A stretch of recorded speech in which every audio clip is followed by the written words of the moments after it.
kalau media mainstream berlomba dengan kecepatan, maka saya rasa media mainstream udah jelas kalah ya.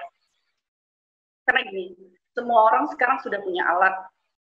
Saya pun kalau terjadi di depan rumah, saya bisa langsung posting gitu. Oh, ada tabrakan nih di depan rumah saya, atau ada sebuah peristiwa entah apalah itu. Saya punya alat. Hampir semua orang di Indonesia ini punya alat untuk meliput itu. Jadi kalau misalnya kita bicara peristiwa dengan kecepatan, maka media mainstream kalah gitu. Kalahnya karena mungkin bahasanya citizen jurnalis, netizen, segala macam bisa memposting dengan cepat. Nah, memotret peristiwa dari satu peristiwa ke peristiwa yang lain itu hanya satu sisi. Itulah media sosial yang diciptakan oleh masyarakat ya. Jadi tanpa jeda mereka bisa langsung melakukan posting berita. Tetapi yang harus dilakukan media saat ini menurut saya, mungkin yang tadi disebutkan sama Mas Iwan, adalah kedalaman ya, mungkin bahasa kerennya orang media itu enrichment content. Jadi pengayaan konten ini menggali latar belakang dari sisi yang lain. Mungkin kalau misalnya tadi saya hanya melihat terjadi tabrakan di daerah A gitu, yang meninggal 2 orang. Nah, ketika itu saya posting ke media sosial, mungkin media mainstream belum melakukan penugasan sama sekali ya. Nah, tetapi ketika itu terjadi, media mainstream justru membuat sebuah enrichment content, melihat latar belakang dari terjadinya peristiwa itu. Itu yang menurut saya mungkin yang nggak bisa dilawan sama media sosial saat ini. Enrichment content ini melihat bagaimana peristiwa-peristiwa itu terjadi dari sudut yang lain, dari peristiwa-peristiwa yang sebelumnya mungkin terjadi atau setelahnya. Ini bisa dilakukan oleh media mainstream, tapi ini butuh juga kemampuan seorang jurnalis untuk menggalinya, tidak sekedar dia menginformasikan, tetapi menggali lebih dalam narasumbernya, kemudian lokasinya, dan lain sebagainya yang mendukung kedalaman atau enrichment konten ini tadi. Nah, kalau kita bicara kecepatan, kecepatan itu selalu nggak bersahabat ya dengan kedalaman gitu. Kalau kita lihat di dalam media, kalau kita mau cepat, ya itu terjadinya get it first, just get it first. Tapi kalau misalnya kita melihat itu kita butuh dalam, nggak bisa kayak gitu memang.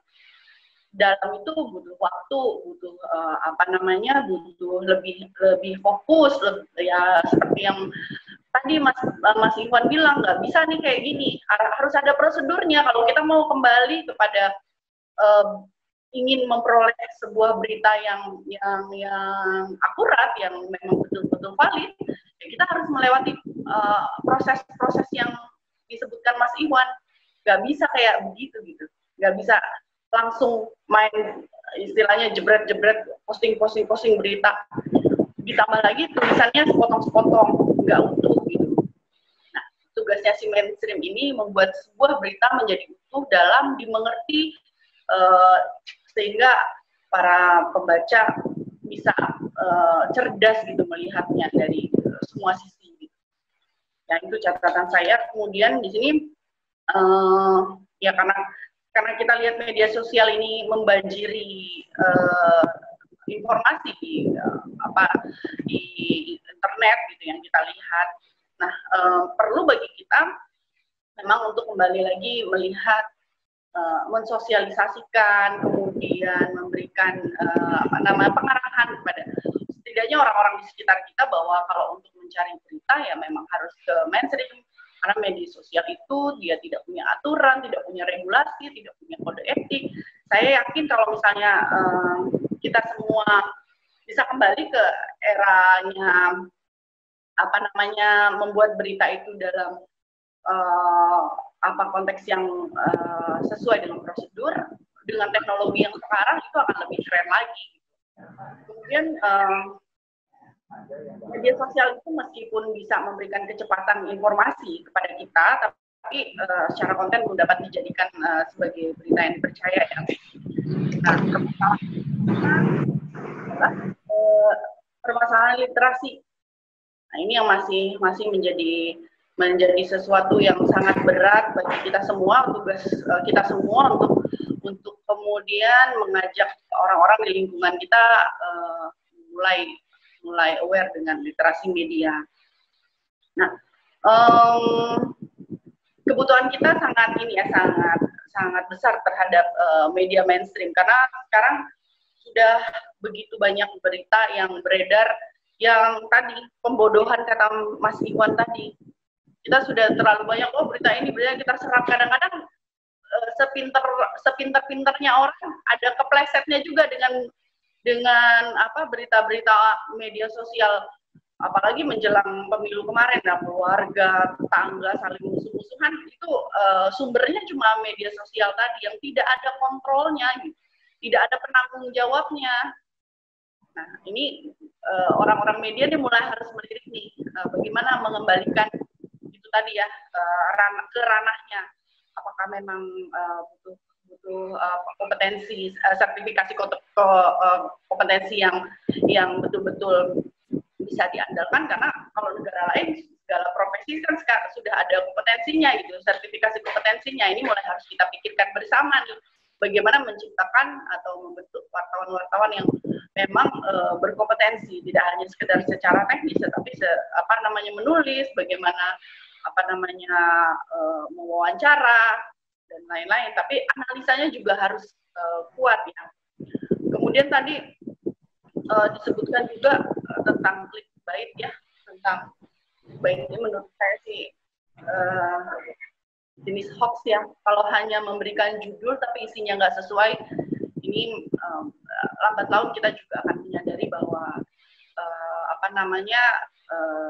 link berita yang seperti ini hanya untuk pansos ya. Nah, kalau misalnya kita ngelihat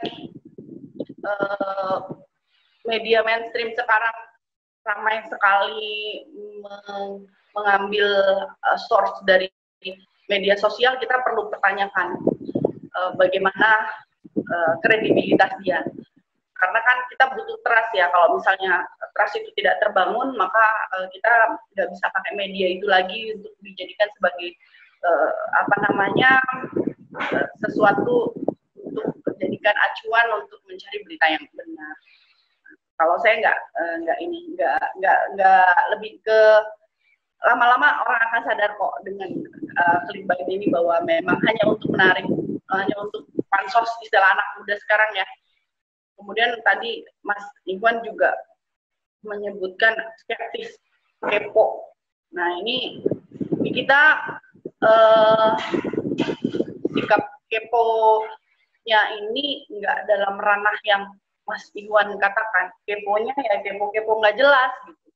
Yang dicari tahu segala sesuatu yang nggak jelas juga gitu. Skeptisnya wartawan kita juga masih belum bisa memenuhi hasrat informasi yang kita butuhkan gitu, masih di permukaan. Jadi yang tadi saya bilang untuk bisa mendalam tuh belum ada, belum terlihat. Kemudian kalau Mas Iwan tadi bilang ada bisnis baru dari para pemain politik mengenai partai-partainya, saya pikir beberapa waktu yang lalu kita sudah berdiskusi juga mengenai siapa pemilik modal, makanya dia akan berkuasa terhadap media, terhadap opini publik, karena dia punya banyak dana untuk membuat opini publik itu terbentuk, bisa jadi dengan opinion leader ya, pakai gaya two step flow, dia peganglah beberapa orang untuk bisa menjadi corongnya dia, kemudian orang-orang itu menulis sehingga dibaca oleh masyarakat, kemudian terbentuklah opini publik yang mengarah kepada dukungan terhadap partai politik tertentu. Saya juga kembali kepada kita masing-masing, bagaimana kita menghadapi media yang memang jelas-jelas dia mempunyai kepentingan politik. Tetapi artinya kalau misalnya kita lihat dari sekarang hampir semua TV ownernya adalah bangun partai, saya rasa saya masih melihat di Indonesia itu wajar-wajar saja. Mereka menggunakan media untuk sarana politik mereka, tetapi tetap masih berimbang. Tidak sehari penuh mereka memberikan konten-konten yang menginginkan sebuah dukungan. Ada hal-hal lain, masih ada yang bisa kita tonton di luar kepentingan-kepentingan media, kepentingan-kepentingan politik pemilik media. Itu aja barangkali yang menjadi catatan saya dari Mas Iwan. Sebenarnya ini udah keren banget, udah semuanya udah tercakup kata Mbak Asri tadi, ini udah full keren gitu ya. Gitu. Itu saja barangkali, mohon maaf apabila ada yang kurang berkenan.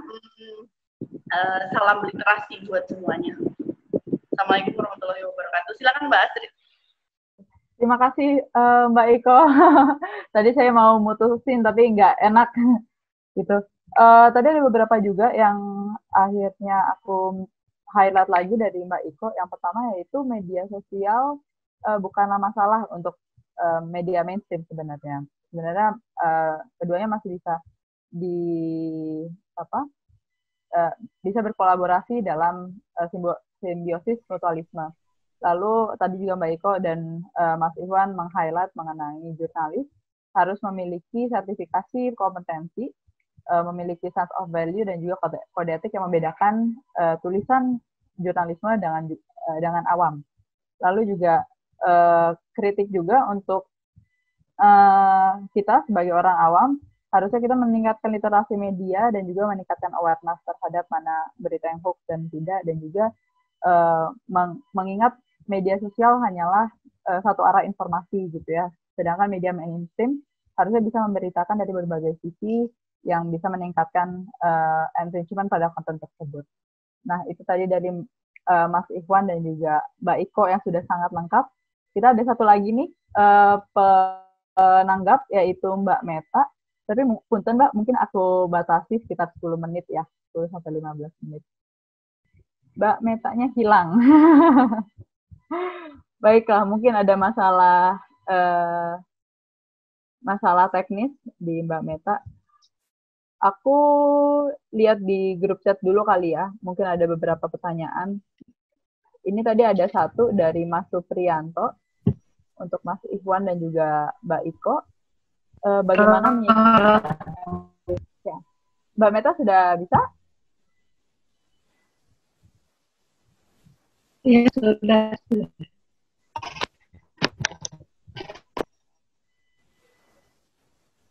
Ya.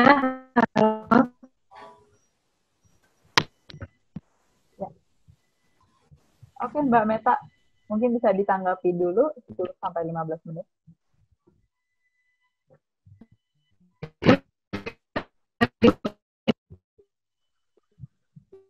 Audionya putus-putus ya, itu Mbak Meta.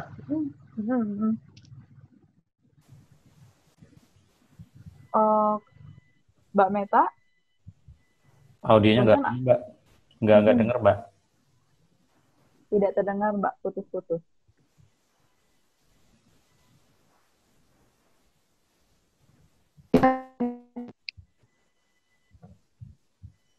Saran saya mungkin langsung bisa ini sambil nunggu Mbak Meta, kita bisa langsung diskusi aja Mbak. Ya. Oke. Ya, Mbak Meta. Ya.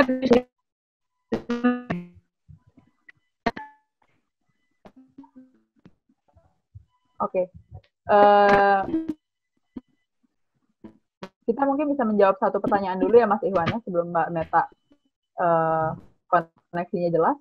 Ini ada dari Mas Supriyanto.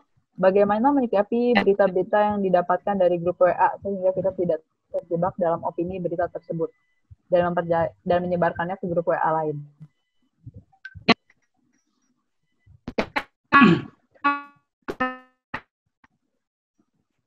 Oke, langsung dijawab atau gimana Mbak Astrid? Ya, bisa langsung dijawab aja Mas. Oke.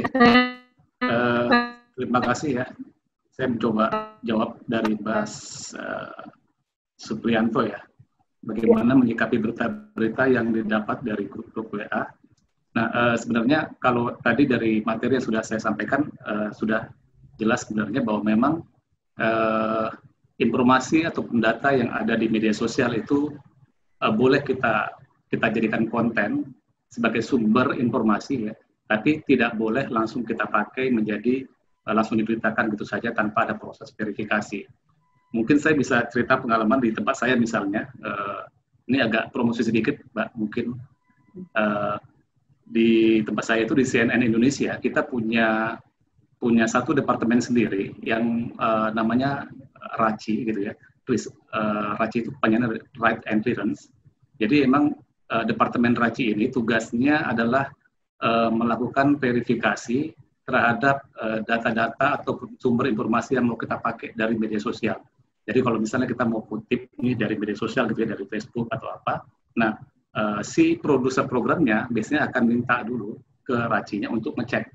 Kemudian tim di RACI itu akan mengontak langsung orang yang memposting informasi di media sosial itu. Ketika misalnya sudah ada gitu ya, sudah ketemu, ditelepon, dan kemudian ditanya apakah misalnya informasi itu benar, itu yang pertama dilakukan. Kemudian yang kedua, kalau memang informasi itu benar, maka kita harus minta izin ke orang yang memposting itu, apakah memang informasi itu boleh kita kutip dan kita tayangkan atau kita publikasi. Nah, setelah orangnya menyetujui bahwa memang itu boleh dipakai, baru setelah itulah kita boleh menggunakan konten yang berada di media sosial, kita posting atau kita share, kita publikasikan. Dan kemudian kita harus memastikan juga bahwa orang yang memposting itu adalah orang pertama, bukan orang yang dapat informasi dari orang yang lain gitu ya. Jadi harus dari tangan pertama. Itu juga cara yang kita lakukan untuk bisa meminimalisir terjadinya konten-konten yang salah tadi itu. Jadi tetap harus ada prosedur dan standar yang harus kita lakukan. Jadi memang nggak bisa juga kita menafikan bahwa kita sama sekali alergi terhadap informasi yang ada di media sosial, nggak bisa juga, karena memang mau nggak mau, suka nggak suka, informasi yang di media sosial itu pasti lebih banyak, lebih cepat gitu ya, dan kita media mainstream itu seringkali ketinggalan, dan karena itulah kita selalu bergantung dari informasi yang ada di media sosial. Nah, persoalannya adalah bagaimana kita memanfaatkan data itu. Nah, tetap harus ada prosedur jurnalistik yang harus dilakukan. Kalau misalnya saya bilang dari liputan ke lapangan, wartawannya harus wawancara, harus pendalaman, observasi, gitu ya. Sama juga, ketika kita mau mengutip ke media sosial, kita harus memastikan dan wawancara ke orang yang memposting itu, gitu ya. Dan setelah itu, informasi itu baru kita dalami dalam bentuk liputan, kita terjunkan tim ke lapangan untuk bisa memverifikasinya. Jadi menurut saya, harus ada prosedur yang ketat juga, sehingga media mainstream tidak asal comot mengutip dari media sosial. Saya pikir itu sih, Mbak Astrid. Ya, oke. Ya, terima kasih Mas untuk jawabannya. Ini juga aku sambil baca tanggapan lain. Ada dari Mas Insan Mas Dida. Mas Dida ya. Mau. Oh ya. Silakan Mas. Halo. Selamat malam kawan-kawan. Assalamualaikum warahmatullahi wabarakatuh. Waalaikumsalam. Halo Mas Ikhwan. Halo Mas Dida. Saya Dida dari Paramadina. Mungkin kita pernah ketemu ya di Simposium Filsafat tahun lalu. Oh, iya. Iya, Mas. Oh iya. Saya tuh ini aja sih. Tadi saya menyimak dari awal paparan Mas Ikhwan, sangat menarik. Lalu saya sebenarnya sempat dari paparan itu sempat teringat satu bukunya Dominic Strinati tentang popular culture itu ya, tentang budaya populer. Jadi kalau kata Strinati itu budaya populer itu kan basisnya budaya massa. Sedangkan budaya massa itu yang menjadikannya menjadi lebih populer itu kan karena faktor media sosial yang sampai sekarang tuh perannya sangat signifikan ya. Jadi memang era-era sekarang itu era-era yang serba online.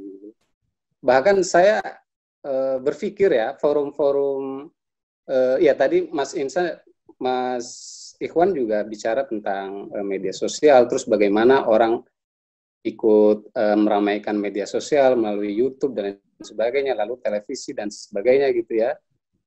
Dan saya kira forum-forum seperti ini itu forum-forum yang sangat penting ya bagi saya, karena saat ini saya kira itu adalah eranya pertarungan narasi gitu ya. Jadi ya kita juga, ya saya pun pribadi ya kalau buka YouTube itu ya lagi-lagi saya dapati itu nggak tahu saya juga kenapa pas buka YouTube tuh ada Taulani TV, lalu Trans Entertainment dan lain sebagainya gitu ya. Dan itu bikin apa ya? Ya kita nggak bisa apa-apa. Nah yang jelas itu ya yang bisa kita lakukan itu adalah semacam membuat narasi-narasi baru gitu ya, narasi-narasi tandingan yang sebenarnya ya memang mungkin nggak populer juga gitu ya, kalah populer dengan model-model seperti itu. Tapi yang jelas itu ya ini eranya pertarungan narasi lah. Terus yang ingin saya itu komentar, tapi ada satu pertanyaan yang ingin saya tanyakan ke Mas Ikhwan ini. Ini Mas, kira-kira sebagai jurnalis dan juga dan juga sebagai ya tentunya jurnalis berinteraksi dengan Dewan Pers dan sebagainya ya. Itu menyikap tindakan-tindakan konkret yang dilakukan oleh Dewan Pers khususnya, atau mungkin Mas Iwan sendiri sebagai jurnalis gitu, apa sih untuk untuk mengantisipasi era-era yang seperti sekarang gitu ya, era informasi begitu cepat gitu ya. Orang-orang tuh bisa secara otomatis melalui media sosial dia itu kan jadi dalam tanda petik tuh jurnalis-jurnalis juga gitu ya. Sehingga orang itu, masyarakat umum itu terjebak ke dalam semacam ya mungkin ada yang bilang itu simulakra, itu ada yang bilang itu semacam trivialisme gitu ya. Sehingga orang itu ketika membaca satu informasi melalui satu media sosial, entah itu WhatsApp dan lain sebagainya, itu sulit membedakan mana yang benar, mana yang salah gitu. Itu aja sih dari saya. Terima kasih atas kesempatannya. Terima kasih Mas Dida untuk tanggapannya. Okay. Sekarang kita ada Mbak Meta. Punten Mbak, sudah bisa?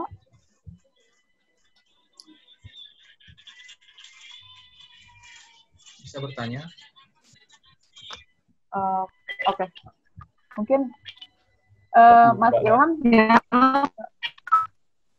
Oh iya, Mbak Meta dulu. Mbak Meta.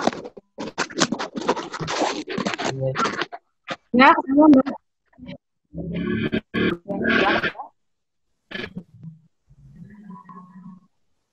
Ini kan tadi tidak bisa masuk, jadi makanya saya mencatat di chat.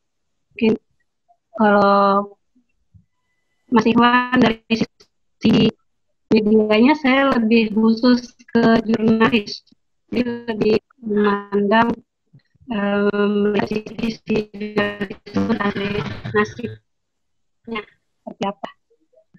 Ini sebagian saya sudah lewat karena putus-putus, Mbak.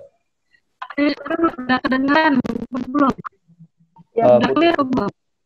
Belum Mbak, masih putus-putus. Masih putus-putus ya. Ya jadi tapi kalau dilanjutin saya mau dibuat dan apa soalnya kan sudah terus dicat misalnya, tapi itu baru sebagian sedikit yang saya tulis.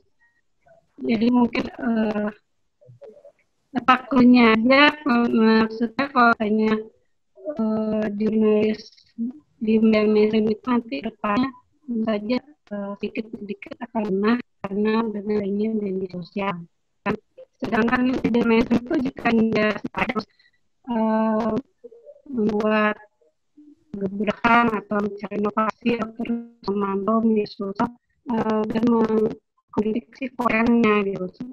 Nah, report di sini saya udah tulis dan sebelum adanya multi platform si sendiri udah terjadi modifikasi dalam dirinya sendiri dengan adanya kerja, dengan adanya kebutuhan ekonomi sebagainya. Jadi terus ada 5 di dalam diri si jurnalis.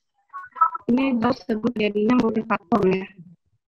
Nah, jadi nanti terakhir ke sini otomatis jurnalis independen ini akan pudar dari sisi jurnalisme maupun sisi medianya. Mbak Meta, punten Mbak, suaranya tidak terdengar. Boleh saya bacain aja ya Mbak ya?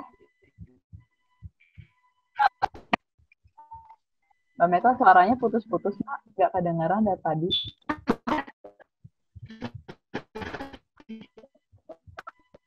Ya, kalau tadi Mbak Meta, punten saya bacakan aja ya Mbak ya.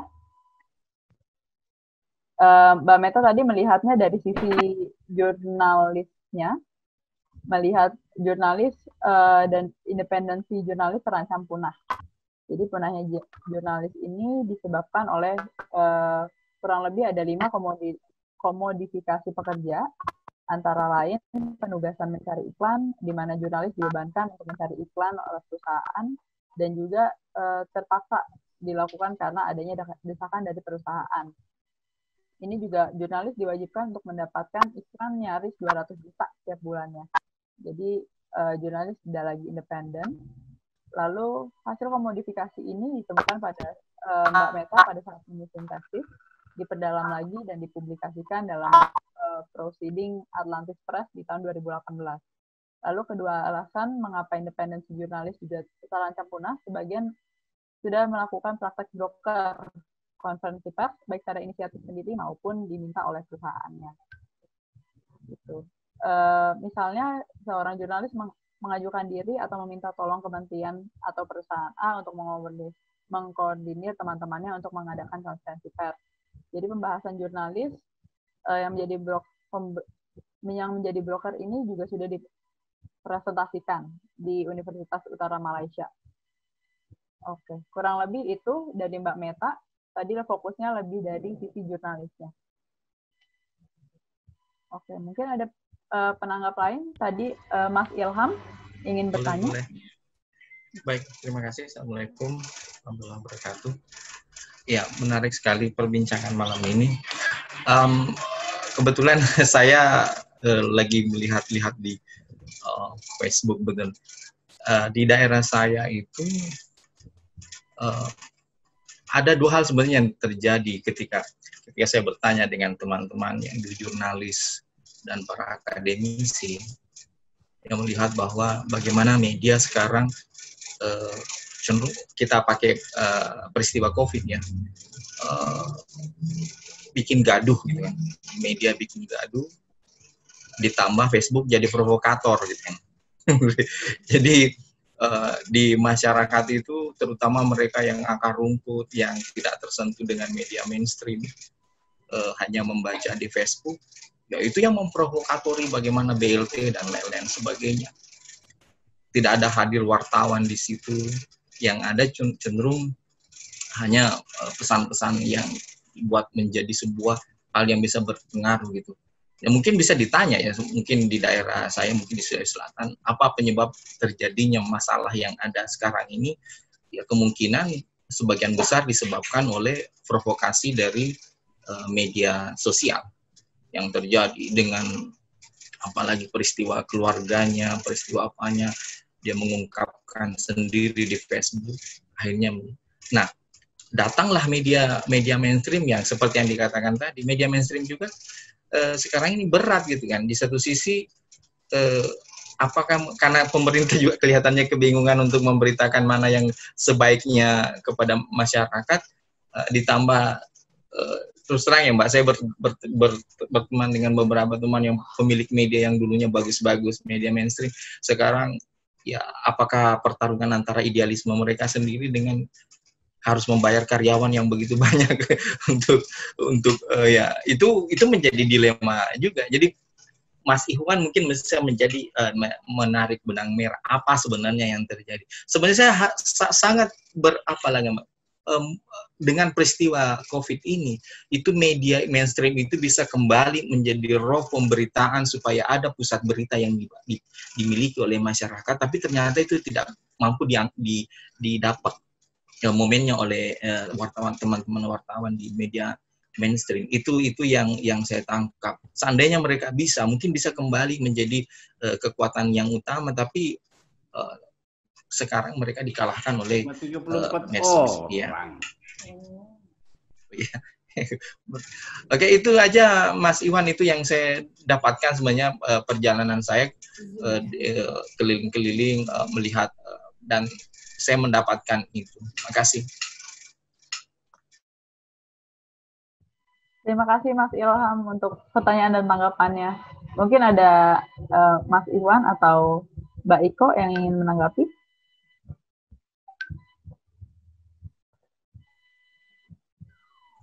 Ya, oke. Nanti ada, mungkin kayaknya banyak, masih ada pertanyaan lagi tuh yang lain ya, tapi nggak apa-apa. Saya coba menjawab pertanyaan beberapa teman-teman. Nanti saya yakin teman-teman di sini juga ada mungkin jurnalis kayak Mbak Lufiana, terus tadi juga ada Arifin Saleh Siregar, itu senior saya. Saya nggak tahu masih ada atau enggak. Mungkin bisa menambahkan juga gitu ya. Jadi menurut saya ini jadi forum bersama aja, bukan jadi forumnya saya, karena saya juga jujur bukan menjadi ini gitu ya. Nanti silakan teman-teman juga akan menambahkan. Oke, saya coba menanggapi dari pertama dari Mas Dida tadi gitu ya. Bagaimana fenomena sekarang narasi yang muncul di media sosial, terutama di YouTube itu dikuasai oleh orang-orang tertentu. Tadi Mas Dida bilang dia suka dengan nonton Andre Taulany TV gitu ya, atau yang Raffi Ahmad Rans Entertainment gitu ya. Nah, Rans Entertainment. Jadi Mas Dida, saya juga sama, saya juga jadi korban dari fenomena itu. Saya kalau di kantor, kalau misalnya ngedit naskah itu kalau ada waktu luang, saya untuk menghilangkan kejenuhan itu saya nonton Andre Taulany TV, Sule TV gitu ya. Terus mereka isinya pamer-pamer kekayaan, tentang beli mobil, beli rumah dan macam-macam ya, isinya itu. Tapi nggak tahu, saya kok suka gitu ya. Nah ini juga jadi pertanyaan, dan saya yakin masyarakat juga tercekoki dengan informasi itu. Buktinya bisa kelihatan kok dari viewersnya banyak gitu ya, subscribernya hampir jutaan gitu ya. Isinya, kontennya itu lebih parah daripada televisi. Kalau selama ini ada kritik bahwa televisi itu kontennya sangat membodohi, sangat pamer kekayaan, Jakarta sentris dan seterusnya, itu konten-konten di YouTube yang artis-artis itu menurut saya lebih parah lagi. Dan itu tanpa ada gatekeeper, tanpa ada yang mengontrol, tanpa ada orang yang bisa membatasi harus seperti apa konten di YouTube itu. Nah, ketika sekarang orang lebih banyak menggunakan sosial media YouTube itu kan sesuatu hal yang berbahaya menurut saya. Ya, publik akan bisa dicekoki dengan informasi-informasi yang seperti ini, jadi bukan informasi yang berkualitas, dan orang percaya. Tadi saya ngasih contoh juga, saya sebut saja misalnya Deddy Corbuzier, subscribernya banyak di YouTube, dan dan saya tahu bagaimana talkshow dia, podcastnya dia, kontennya itu pengen membenarkan bahwa corona ini penyebabnya adalah teori konspirasi, kira-kira gitulah ya, yang pengen dia sebarkan, paham itu. Nah itu terjadi. Ketika misalnya konten seperti itu dipercaya oleh masyarakat, ini juga bisa membahayakan. Jadi media mainstream udah kalah populer ketimbang media berhadapan dengan media sosial ini. Nah saya nggak tahu solusi apa yang terbaik untuk bisa mengatasi ini. Ketika misalnya regulasi kita sangat lemah, ya, media sosial tidak punya regulasi, kode etik hanya menjangkau media mainstream, tidak menjangkau media sosial, gitu ya. Netflix juga bebas mau nayangin apapun gitu ya. Nah, saya nggak tahu apakah mungkin ke depannya perlu ada regulasi baru untuk bisa menanggapi kondisi kemajuan teknologi yang semakin berubah ini. Tapi di sisi lain ada yang beranggapan ketika kita membuat regulasi seperti ini, nanti ada juga orang-orang yang beranggapan nggak perlu, ini membatasi kebebasan. Ya. Ini kan kebebasan untuk bagaimana berekspresi, bersuara gitu. Nah ini kan sebuah dilema sebenarnya. Nah kalau saya cenderung konservatif gitu ya. Kalau saya pribadi cenderung konservatif, saya cenderung orang yang lebih percaya bahwa pemerintah harus intervensi, ya, harus membuat regulasi. Oke, kebebasan tetap harus terjamin, tapi di balik kebebasan itu harus ada tanggung jawab. Karena apa? karena yang orang yang dilindungi dalam hal ini adalah masyarakat, publik yang harus dilindungi. Jadi biarkanlah artis itu berekspresi, tapi kita harus kasih batasan-batasan karena mereka sudah dapat duit banyak dari situ kan. Ya. Mereka dapat duit banyak, masyarakat dapat apesnya. Gitu, kan. Bayangkan YouTuber itu per bulan itu bisa ratusan juta. Baru yang paling kaya itu siapa? Saya lupa.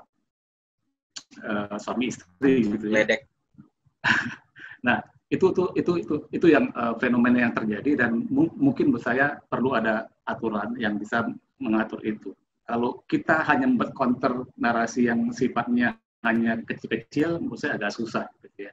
Nggak akan bisa berhadapan dengan counter yang sudah dikuasai oleh mereka itu. Kemudian Dewan Pers. Nah, Dewan Pers ini kan memang didirikan untuk sebagai polisi lalu lintas untuk media mainstream ya. Karya jurnalistik semuanya itu diawasi oleh Dewan Pers. Tapi konten-konten yang bukan bagian dari jurnalistik itu di luar tanggung jawab dari Dewan Pers. Sama kayak KPI lah. KPI kan hanya bertanggung jawab terhadap dunia penyiaran. Konten itu radio dan televisi. Tapi KPI tidak bisa mengawasi konten-konten di YouTube, di Netflix dan seterusnya. Nah, jadi memang menurut saya kita ketinggalan dalam hal pembenahan institusi, lembaga pengawas, dan ketinggalan dalam hal membentuk regulasi yang bisa melindungi masyarakat dari efek negatif kemajuan teknologi seperti sekarang ini. Paling mungkin itu jawaban saya mengenai Mas Dida. Kemudian Mas Ilham, berita COVID gitu ya. Ini menarik sih Mas. Saya di newsroom menghadapi bagaimana kondisi yang kepanikan yang luar biasa di newsroom ketika banyak sekali informasi yang masuk ke kita dan informasi itu simpang siur gitu ya. Kita juga bingung memetakan harus bagaimana gitu ya. Apalagi ketika kasus ini pertama kali terjadi. Dan ini diperparah oleh manajemen komunikasi pemerintah yang menurut saya juga nggak rapi gitu ya. Kita bisa lihat data yang dikeluarkan pemerintah itu ternyata juga antara pemerintah pusat dengan pemerintah daerah itu seringkali bertolak belakang. Gitu ya. Antara kementerian satu dengan kementerian lain itu juga saling bertolak belakang. Menteri A dan Menteri B itu ngomongnya saling bertentangan dan itu terjadi gitu ya. Jadi di tengah kekacauan seperti itu, media akhirnya juga bingung juga gitu ya. Harus mengambil posisi seperti apa, harus mengambil posisi di mana gitu ya. Nah, itu yang terjadi sehingga pada akhirnya media butuh waktu juga untuk belajar gitu ya. Nah, di tempat saya ketika dulu mungkin masih asal comot saja, berita apapun naik gitu ya. Tadi belakangan kita sudah mulai rem. Belakangan kita sudah mulai melakukan judgement gitu editorial bahwa berita-berita yang boleh tayang itu adalah berita-berita yang positif gitu ya. Berita-berita yang memang bisa kita anggap memberikan hal-hal yang memberikan motivasi buat masyarakat bahwa corona itu memang ada, tapi kita harus bisa aware dengan protokol kesehatan, bagaimana kita mengutamakan keselamatan kita gitu ya dan seterusnya. Jadi informasi-informasi itu juga kita lakukan. Ini kan sama halnya kayak misalnya kasus terorisme gitu ya. Teman-teman bayangkan misalnya ketika kejadian bom Sarinah, ketika bom itu terjadi, itu di newsroom itu juga panik. Jadi kepanikan di lapangan itu juga terjadi di newsroom. Karena apa? Karena kita nggak punya informasi yang jelas. Kita nggak punya data yang kuat untuk bisa memberitakan itu. Tapi di sisi lain, kita dituntut untuk memberitakan itu dengan cepat. Pada akhirnya apa? Disitulah terjadi rentan kesalahan-kesalahan. Disitulah rentan terjadinya pelanggaran kode etik.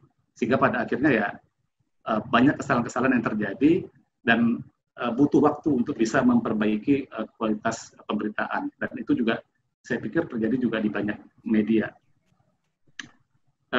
Harus bagaimana ya? Memang judgement-nya harus jelas bahwa memang harus ada pemetaan masalah gitu ya. Nah, kemudian kompetensi wartawan harus ditingkatkan ya. Di media TV itu permasalahannya adalah wartawan di daerah itu seringkali tidak mendapatkan pelatihan yang baik tentang bagaimana membuat produk jurnalistik dengan baik gitu ya.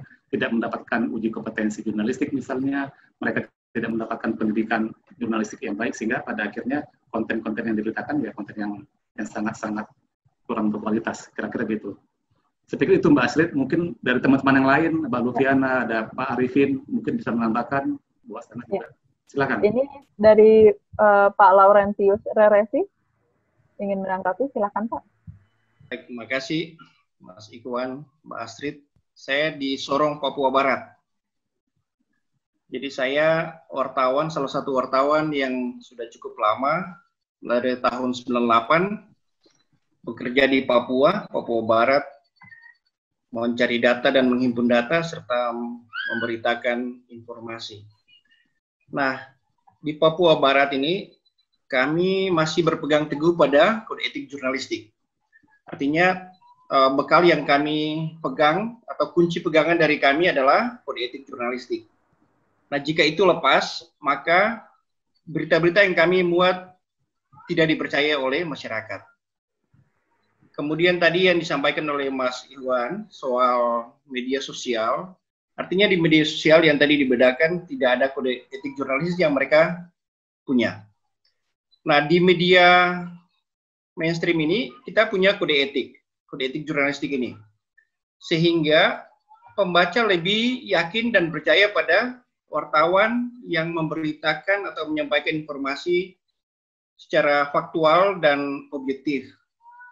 Nah, saran saya, jika ada pemberitaan yang memang lebih banyak mengambil dari media sosial, maka sang jurnalis di lapangan, sang wartawan yang ada di lapangan itu patut diberi arahan sebelum ke lapangan. Karena seringkali wartawan hanya duduk di tempat atau misalnya di hotel lalu mengambil informasi. Contoh, banyak informasi yang mereka kirim ke kami di redaksi. Kebetulan saya pimpinan redaksi salah satu media online di Papua Barat. Media saya monitorpapua.com. Nah, anak buah saya di Jayapura, di Papua, menulis berita. Benar bahwa apa yang dia sampaikan ke kami adalah tulisan yang benar, tapi saya meminta data yang lebih faktual lagi, sehingga dia harus turun lapangan dan membuktikan bahwa wartawan itu ada di lapangan. Nah, tadi penilaian dari teman-teman, tadi dari Mbak siapa? Saya lupa tadi yang kedua setelah Mas Ikhwan tadi, Ibu Mbak Iko. Ya. Mbak Iko, ya. Artinya beliau juga meragukan tugas jurnalis lapangan, tapi yang penting bagi kami adalah bagaimana mempercayai sang wartawan di lapangan ini. Kalau memang pimpinan redaksi mempercayai wartawan, maka data yang dia kirim harus benar dan valid. Jika itu ambil dari media sosial, kami tidak membenarkan berita itu dimuat. Kecuali di lapangan, kami kenal sumbernya. Nah, itu yang kami lakukan di Papua. Nah, salah satu contoh teman-teman di Jakarta baru-baru memuat, ada 27 media yang memuat tentang informasi internet di Papua ditutup ya. Nah, kami di Papua tidak munculkan berita itu, karena kami belum dapat data yang faktual atau yang objektif. Sehingga saya melihat 27 media Papua tidak muat berita itu. Nah, itu saja saran saya. Jadi saya mengusulkan kepada Mas Ikhwan, memang ada kecemasan dari teman-teman tadi bahwa nanti jurnalis ini akan pudar atau bagaimana, tapi saya minta kepada Mas Ikhwan, bisakah membuat semacam survei media, entah media Jakarta atau media di Papua, apakah teman-teman pimpinan redaksi ini mematuhi kode etik atau tidak, kode etik jurnalis. Jika tidak, berarti mereka hanya mengutip dari media sosial. Itu saja. Terima kasih dan selamat berdiskusi. Wah, terima kasih Pak Lolius. Terima kasih Pak, menarik sekali tadi dari sisi yang diberitakan oleh media lainnya. Malah di Papua sendiri sangat selektif memilih berita-berita ya Pak ya. Mungkin ada yang bisa menanggapi, Mbak Astrid. Oh ya. Aku ya, sedikit mau bertanya sama Pak Laurentius. Bentar, sedikit aja. Oh iya silakan.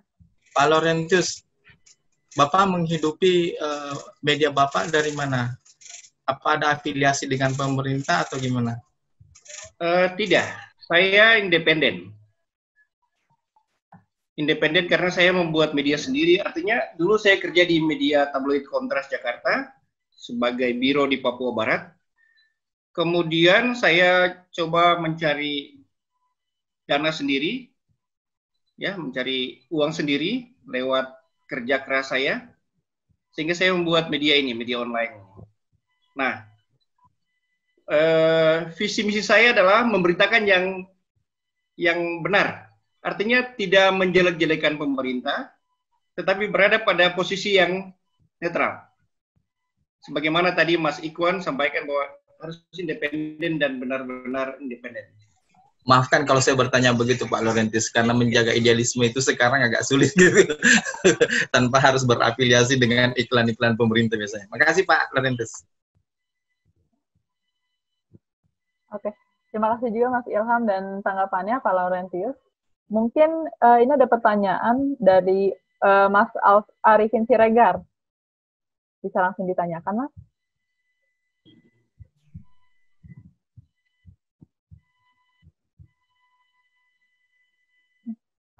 Arifin Harahap. Maaf, Mas. Ya, silakan.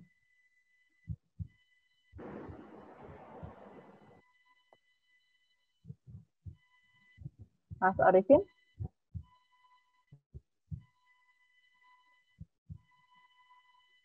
Ya, kalau Mas Arifin koneksinya sulit, mungkin Kak Lufiana dulu. Halo. Halo, selamat Halo malam. Iwan dan teman-teman semua, ada Mbak Ika, Idrus juga. Halo Mbak Livi. Dan teman-teman. Mbak Ika nanti harus ngomong ya. Kenapa? Bu Ika nanti harus ngomong, Bu Ika. Oh iya, wajib. Ya Mbak Ika nih. Saya agak terlambat masuk karena tadi ikut diskusinya Pak Malik di line yang lain, terus saya kemudian masuk. Kalau nggak salah, saya dengar Mbak Iko itu bicara soal nggak apa-apa kalau media pemilik partainya ini ya, apa namanya, kadang-kadang muncul gitu ya, toh dia juga memberitakan yang bagus yang lain gitu. Nah, saya mau cerita dikit aja, ini sekedar ini sharing. Jadi disclaimer-nya adalah saya pernah bekerja di sebuah televisi di mana pemilik medianya adalah pemilik partai. Yang kedua adalah saya dan kawan-kawan yang mengadvokasi soal independensi pernah menggugat ini ke pengadilan bersama-sama gitu ya. Dan yang ketiga, saya sebagai pekerja merasakan betul gitu bagaimana bekerja di media yang kemudian pemiliknya punya partai gitu. Jadi disclaimer-nya itu. Saya mau cerita sedikit. Jadi pemilik media itu kan tidak hanya, kalau yang diketahui masyarakat mungkin dia muncul sesekali, seminggu sekali atau apa gitu ya. Tapi kalau di dalam itu sangat tahu bahwa bagaimana dia menguasai networking. Jadi menentukan narasumber berita gitu. Yang berhubungan dengan partainya gitu. Buat saya itu pelanggaran etika yang sangat besar gitu. Itu yang pertama. Yang kemudian pekerja-pekerjanya pun di dalamnya itu berkeluh kesahnya hampir tiap hari gitu. Jadi kita tuh kayak membangun sesuatu yang membangun idealisme, tiba-tiba diinjak dan rumahnya rusak gitu. Kayak gitu. Jadi itu yang kami rasakan di dalam gitu. Jadi hampir semua itu merasakan bahwa oh ternyata tiba-tiba ada narasumber yang kemudian dibatalkan gitu karena padahal dia udah datang, udah mau sampai gitu. Padahal karena apa? Karena dia bukan networking-nya ini. Ketika tahu bahwa oh bukan networking, ya udah dibatalin. Gitu. Jadi itu. Jadi saya bisa menceritakan bahwa bukan hanya muncul sesaat gitu, tapi bahwa dia menguasai ekonomi politik ya, menguasai networking gitu, terus menguasai pekerja, bagaimana pekerja harus tunduk gitu. Dan yang kedua adalah AJI, Aliansi Jurnalis Independen, menuliskan soal pemilik partai yang bermasalah ini ke dalam pelanggaran etika yang sangat serius dalam catatan tahunan AJI. Gitu. Remo TV itu pernah melaporkan hal ini, bagaimana pemilik partai menggunakan setiap kampanye. Jadi setiap pemilu itu pemilik partai itu selalu menggunakan frekuensi dengan habis-habisan. itu melaporkan ke Bawaslu gitu. Walaupun kalah gitu. Misalnya saya juga pernah mempertanyakan independensi itu di dalam juga berakhir di pengadilan gitu. Terus kayak pengadilannya pengadilan pekerja, tapi saya dituntut pencemaran nama baik. Itu tidak berhubungan langsung dengan pemilik partai, tapi bahwa saya ingin menggambarkan bahwa pemilik partai ini sangat berkuasa gitu. Dan itu pelanggaran etika yang sangat serius. Dewan Pers sendiri menyatakan bahwa media harus independen gitu ya. Itu hak-hak mendasar gitu. Jadi saya hanya ingin menceritakan bahwa yang dilakukan itu tidak hanya dilihat oleh masyarakat bahwa sesekali dia tampil, enggak gitu. Hal lain yaitu misalnya gini, konten mungkin kalau secara umum orang tidak mengamati setiap hari ya, tapi sebagai pekerja yang pernah bekerja televisi, kita kan tahu ya, rundown hari ini isinya apa aja 24 jam. Gitu. Tiba-tiba ada live, biasanya kalau live itu nasional gitu, tapi tiba-tiba ada live di sebuah kelurahan, yang dimana partai ini lagi deklarasi. Gitu. Padahal kita tuh punya pakam bahwa kalau live itu yang dibutuhkan publik, yang ini public size-nya besar dan lain-lain gitu. Tiba-tiba gitu, tiba-tiba ke kelurahan ini, tiba-tiba ke kelurahan itu gitu. Dan yang kedua adalah ketika sebelum pemilu itu kontributornya di kota-kota besar. Ada biro, ada kontributor di kota besar, tapi ketika pemilu itu mencari kontributor sampai di tingkat kelurahan. Kenapa?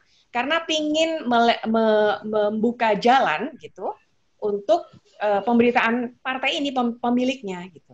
Jadi tidak hanya sekali yang tampil gitu, tapi bahwa kalau teman-teman menghitung, cukup menghitung, remote TV menghitung ya, berapa kali tampil, berapa ini, itu sangat luar biasa pelanggaran etikanya. Itu yang pertama. Terus yang kedua sedikit aja, kalau tadi menggambarkan tentang sosial media dan media ya, saya pengelola media perempuan namanya konde.co. Jadi menurut penelitian yang dilakukan oleh Ayu ini peneliti di pusat Paramadina, Ayu memaparkan sebuah penelitian bahwa bagaimana media sosial itu berpengaruh terhadap media perempuan. Jadi dia menyebut di situ Magdalene.co dan Konde.co. Jadi ini dua media alternatif yang nggak punya duit gitu, duitnya juga dari crowdfunding, dana hibah gitu. Tapi bagaimana dua media atau saya cerita Konde aja ya, Konde.co menggunakan sosial media itu untuk berkampanye, gitu. Jadi kalau media mainstream itu apa yang tadi diceritakan ya, misalnya Iwan udah cerita sangat panjang lah bagaimana sosial media dan media, terus ada hoax dan lain-lain gitu. Tapi bahwa media alternatif itu menggunakan sosial media itu untuk melakukan kampanye, karena kita nggak punya sarana lain untuk berkampanye, uang nggak ada. Gitu, untuk beriklan di mana gitu. Terus tidak sebanyak misalnya .com mainstream yang kemudian kliknya banyak gitu, karena ini media feminisme, terus apa yang minoritas, ngomongin soal LGBT, ngomongin soal agama minoritas yang orang tuh mungkin kurang tertarik gitu ya. Itu sih Astrid, gitu aja. Jadi itu pengaruhnya. Terima kasih, selamat malam. Selamat malam, Mbak. Menarik banget. Kita semakin kaya dengan sharing-sharing tadi dari Pak Laurentius, sekarang dari Mbak Luciana, dengan pengalamannya juga di media yang dipegang oleh partai. Mungkin dari Mas Arifin Harahap, mau menanggapi lagi, Mas?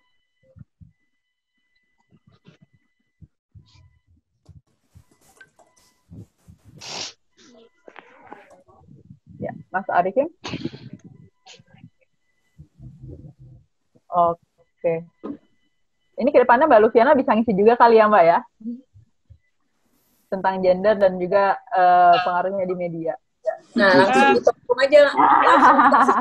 Kalau Mbak Lucy. Bisa, ayo. Jadi gini, aku tuh sampai sama Iwan, sampai sama Mbak Ika itu ketemu di beberapa diskusi media, karena saat ini saya tuh lagi nyusun laporan internasional untuk konvensi perempuan. Jadi Indonesia kan salah satu bagian dari anggota PBB, terus di mana ada konvensi internasional Beijing, sama konvensi CEDAW, anti diskriminasi terhadap perempuan. Jadi saya yang menuliskan soal kondisi perempuan dan media di Indonesia gitu. Jadi makanya saya ikut banyak forum media yang penting-penting seperti ini, karena saya ingin dapat data catatan dari teman-teman itu sangat berharga. Gitu Astrid, terima kasih. Nanti kapan-kapan ya. Ya, boleh nih Mbak Lutfiana nanti ngisi media dan gender feminisme kayaknya belum ada nih. Belum ada, ya. Iya, terima kasih. Nanti kapan ini aja. Saya senang kalau bisa ini share ya. Ya, Mbak. Ya, oke. Terima kasih. Oke, terima kasih Mbak. Oke, mungkin Mbak Ika mau menanggapi juga. Oke, baik. Jadi, bentar ya.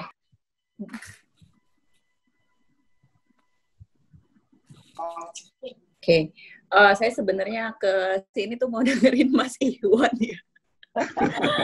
Aduh, Mas Iwan nih jurnalis senior, di Aji juga senior. Jadi saya sebenarnya kesini mau mendengarkan dan memang agak telat karena tadi juga sama kayak Mbak Lufi kita hadir di webinar yang lain ya.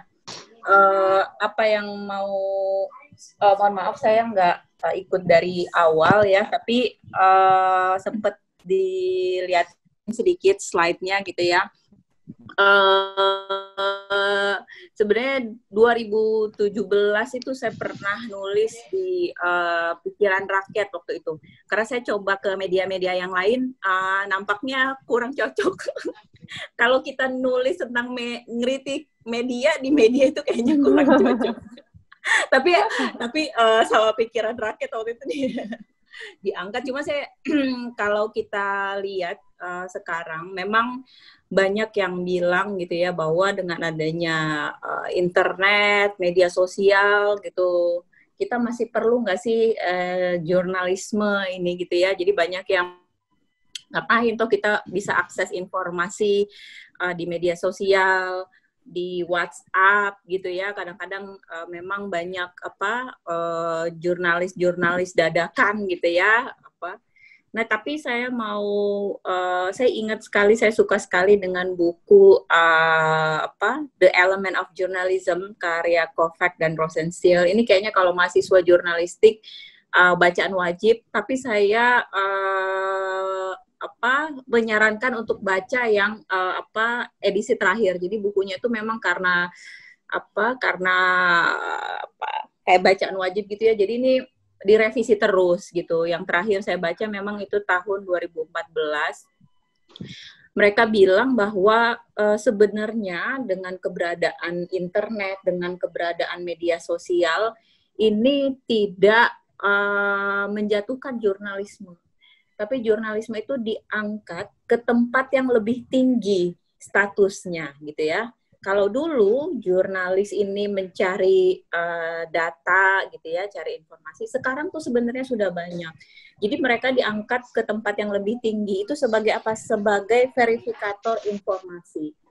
Kenapa? Karena jurnalisme lah yang sebenarnya memiliki sistem ini gitu ya. Warga kita kan kalau verifikasi informasi kita paling kalau jurnalisme ini udah dari dulu, dari sejak awal dia berdiri, sudah mereka mencari bentuknya sendiri. Sehingga sebenarnya tempatnya jurnalisme sekarang itu adalah melakukan verifikasi.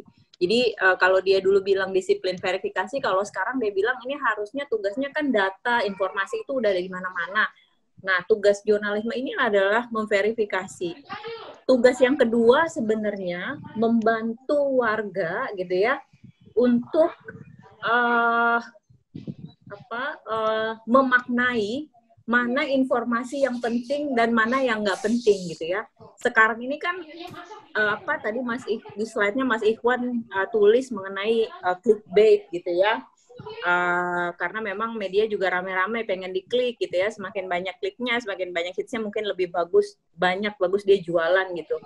Tapi sebenarnya tugas jurnalisme adalah memberikan penekanan gitu ya, priming, mana informasi yang harus penting untuk kita ketahui gitu. Di antara semua informasi ada informasi hiburan, ada informasi artis YouTube kontroversial gitu ya, berantem. Tapi mana informasi yang berpengaruh kepada hajat hidup orang banyak. Nah, ada juga tadi Mas Ikhwan juga ada di slide-nya gitu. Sekarang kan banyak kalau fakta itu ada fakta peristiwa, ada fakta ucapan gitu ya. Nah, kita kan kalau menurut saya orang-orang kan udah ada yang ngomong kita udah